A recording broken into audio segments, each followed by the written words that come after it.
শেখ হাসিনাকে ফেরত চাই। আমরা তো তাকে ফেরত চাই, আইনিভাবে চাই। পররাষ্ট্র মন্ত্রণালয়ের মাধ্যমে আমরা অনুরোধ করেছি। কারণ হচ্ছে এটা পশ্চিমবঙ্গের আভ্যন্তরীণ বিষয় এবং ভারত সরকারের নিজস্ব আইন কানুন। ভারতের আইন যেটা সিটিজেনশিপ অ্যামেন্ডমেন্ট অ্যাক্ট সিএএ, সেরকম আরো একটা আইন আছে আসামের, যে ন্যাশনাল সিটিজেন রেজিস্টার, এটা বোধ হয় NCR, national register of citizens, এরকম। তো NRC, national register of citizens, এগুলো ভারতের আভ্যন্তরীণ ব্যাপার। তাদের সিটিজেন তারা কি করবে, কিভাবে সিটিজেনশিপ দিতে। পশ্চিমবঙ্গের নির্বাচন হয়েছে তাদের প্রতি নির্বাচনী প্রতিশ্রুতি অনুযায়ী বা তাদের নীতি অনুযায়ী তারা কি করবে, তাদের সম্পূর্ণ নিজস্ব ব্যাপার। এখানে আমাদের কোনো বক্তব্য থাকার কথা না।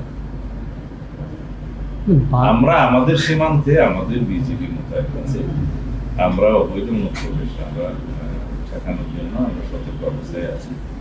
আর অন্যান্য বিষয় যেগুলো আপনি বললেন যে ওখান থেকে পুরুষ বা এখান থেকে পুরুষহীন হচ্ছে, এগুলো আমার নজরে নেই। কোনো একটা ঘটনা ঘটে যাওয়ার পরে পুলিশের একটা দায়িত্ব থাকে, তারা পালন করা আইন অনুযায়ী।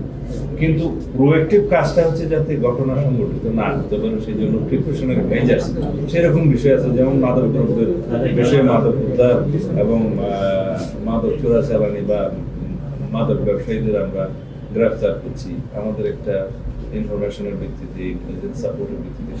এগুলো হচ্ছে প্রোঅ্যাক্টিভ, যাতে অপরাধ সংগঠন না হতে পারে। রিঅ্যাক্টিভ হচ্ছে ঘটনা হয়ে যাওয়ার পরে।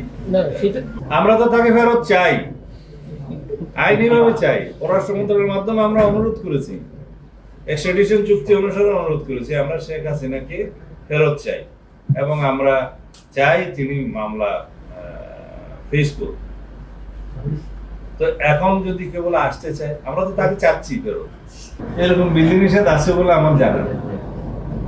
এখন যদি কোনো গণমাধ্যম কোনো বক্তব্য প্রচার করে থাকে, আদালতে যদি কোনো নিষেধাজ্ঞা না থাকে সেই ব্যক্তির বক্তব্য প্রচার, সেই ক্ষেত্রে পারে। কারণ আদালতে নিষেধাজ্ঞা আছে কিনা আমি